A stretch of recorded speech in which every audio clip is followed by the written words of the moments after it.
లో కూడా నిధులు కేటాయించలేదు. మిగిలేదు ఒకటే బడ్జెట్.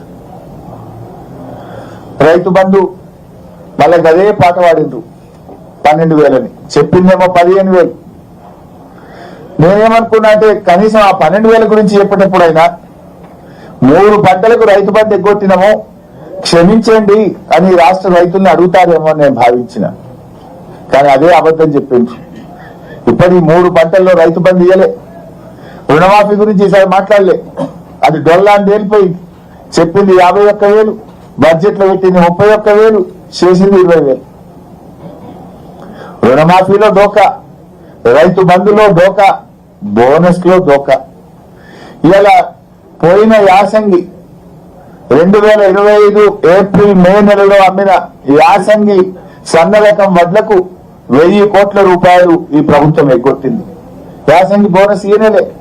ఇవాళ ఎంత సిగ్గు లేకుండా నిస్సిగ్గుగా బట్టి గారి బడ్జెట్ లో స్పీచ్ లో ఏమంటాడు, 2 పంటలకు సన్న వడ్లకు బోనస్ ఇచ్చినామని స్పీచ్ చదివిండు. బట్టి గారు అబద్ధం ఆడేటప్పుడన్నా కొద్దిగానే ఉండాలి కదా. అది అసెంబ్లీ కదా. 2 పంటలకు సన్న వడ్లకు బోనస్ ఇచ్చినావా? నువ్వు చెప్పు నాకు. నువ్వు ఇస్తే నేను రాజీనామా చేసిపోతా. నువ్వు చేస్తావా? రివ్యూ చేస్తావా? 2 పంటలకు బోనస్ ఇచ్చినాని. వానకాలం ఇచ్చినావు, యాసంగి కొట్టినావు. నువ్వు ప్రతి ఏడాది 2 పంటలకు సన్న వడ్లకు బోనస్ ఇస్తున్నా అని మాట్లాడిండు పుణ్యాత్ముడు. కానీ వానకాలం ఇచ్చిండు, యాసంగి కొట్టిండు పోయిన సంవత్సరం.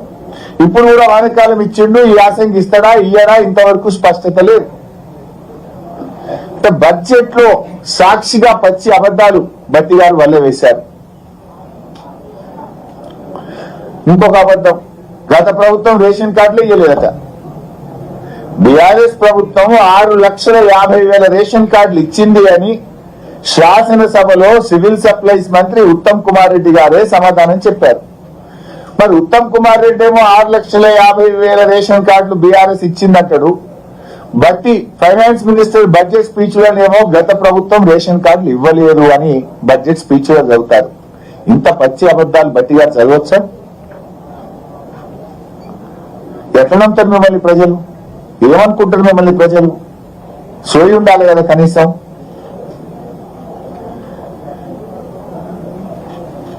ఇవాళ కరెంట్ విషయంలో వీళ్ళకి కరెంట్ తెచ్చిరట. గతంలో తెలంగాణ చీకట్ల మగ్గిందట, వీళ్ళు వెలుగులో తీసుకుపోయిందట. అదే చీకట్ల మగ్గింది కాంగ్రెస్ పాలనలో. మీ పాలనలో పారిశ్రామికవేత్తలు ఇందిరా పార్క్ దగ్గర ధర్నా చేసిండ్రు.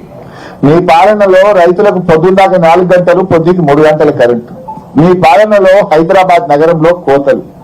కానీ కేసీఆర్ గారు 24 గంటల కరెంట్ ఇచ్చిండ్రు. యాదాద్రి గురించి జరిగింది వాళ్ళ బట్టి గారు. యాదాద్రి థర్మల్ పవర్ ప్లాంట్ లో 3వ యూనిట్ కూడా పని ప్రారంభించింది. ఇది మన రాష్ట్రానికి గర్వకారణము అన్నారు. ఎవరు స్టార్ట్ చేసింది యాదాద్రి? ఆనాడు మేము యాదాద్రి కడుతుంటే కోమటిరెడ్డి వెంకటరెడ్డి ఏమన్నాడు, మేము రాగానే యాదాద్రిని మూసేస్తామన్నాడు. ఇవాళ బట్టి అంటుండు యాదాద్రి తెలంగాణ జాతికి గర్వకారణము అంటుండు. That is the vision of KCR. ఇవాళ బీఆర్ఎస్ యొక్క వెలుగులను తమ గొప్పలుగా చెప్పుకోవడం కాంగ్రెస్ పార్టీ సిగ్గుచేటు. ఎవరు పెట్టింది యాదాద్రి? 99% పని మేం కదా చేసింది. నువ్వు స్విచ్ కక్కొత్తుడు తప్ప మీరు చేసిందా? ఆనాడు మేము యాదాద్రి పెడితే దాన్ని మూసేస్తాము, అది దండగా, ఇది పెట్టొద్దని మాట్లాడిన మీరు ఇవాళ బడ్జెట్ స్పీచ్ లో అదేదో తమ ఘనతగా ఇవాళ చెప్పుకునేటువంటి ప్రయత్నం చేస్తున్నారు. ఇవాళ మీ బడ్జెట్ స్పీచే చెప్పింది ఆ యాదాద్రి థర్మల్ పవర్ ప్లాంటే ఈ రాష్ట్రానికి దిక్కైందని మీ ప్రసంగమే చెప్పింది. అంటే అది బీఆర్ఎస్ గొప్పతనాన్ని చెప్పకనే చెప్పినాము. సింగరేణి గురించి మాట్లాడి ఇంకేందో, సింగరేణిని స్కామ్ల గనిగా మార్చారు మీరు. కుంభకోణాల కేంద్రంగా మార్చారు. సింగరేణి గురించి పలికే హక్కే మీకు లేదు. Bogus production, bogus income tax కట్టిండ్రు, బోగస్ బోనస్లు ఇచ్చి ఇవాళ సింగరేణి కొలాప్స్ అయ్యేటువంటి పరిస్థితి తెచ్చిండ్రు మీరు. కేసీఆర్ గారు నిర్మించిన వ్యవస్థను నడపడం కూడా మీకు చేతనైతలేదు.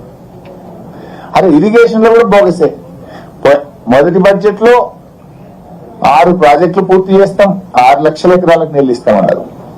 రెండవ బడ్జెట్ లో 8 ప్రాజెక్టులు పూర్తి చేస్తాం, 6 లక్షల ఎకరాలకు నీళ్లు ఇస్తామన్నారు.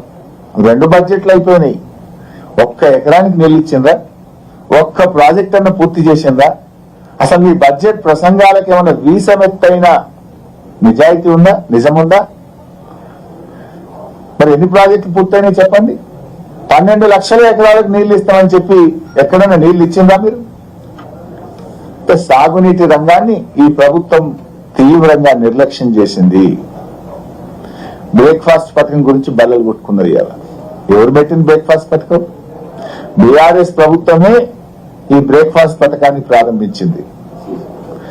నేను ప్రారంభిస్తే మీరేమో దాన్ని క్లోజ్ చేసి ఆ పథకాన్ని బంద్ చేసి 2.5 ఏళ్ల పాటు పిల్లల్ని బ్రేక్ఫాస్ట్ పథకానికి దూరం చేసి ఇప్పుడేదో కొత్తగా బ్రేక్ఫాస్ట్ పథకాన్ని ప్రారంభం చేస్తున్నాము, ఇదేందో కొత్త పథకం అని చెప్పడం అనేటువంటిది ఇది సిగ్గుచేటు. అట్లే టిమ్స్ ఏం చెప్తుండే ఏది టిమ్స్ సనత్ నగర్ 2026 డిసెంబర్ లో ప్రారంభిస్తాం. ఎన్ని డేట్లు చెప్పింది? ఇప్పటికి 4 డేట్లు మారినాయి. టిమ్స్ సనత్ నగర్ కు 2.5 ఏళ్లలో 4 డేట్లు పెట్టింది. ఇది 5వ డేట్ బడ్జెట్ లో. మళ్ళా మొన్న ఉగాది కన్నారు, జూన్ కన్నారు, ఇవాళ డిసెంబర్ చేసిండు. ఈ ఏడాది 3 డేట్లు పెట్టిండ్రు, అంతకుముందు 2 డేట్లు పెట్టిండ్రు. డేట్లు మారుడు, అంకెలు మారుడు తప్ప ప్రజల జీవితాలు మారడం లేదు. మొత్తంగా ఈ బడ్జెట్ దగాకోరు బడ్జెట్, పేదలను వంచిన బడ్జెట్, 6 గ్యారెంటీలను పాతరేసిన బడ్జెట్, మహిళలు, వృద్ధులు, రైతులు, ఉద్యోగ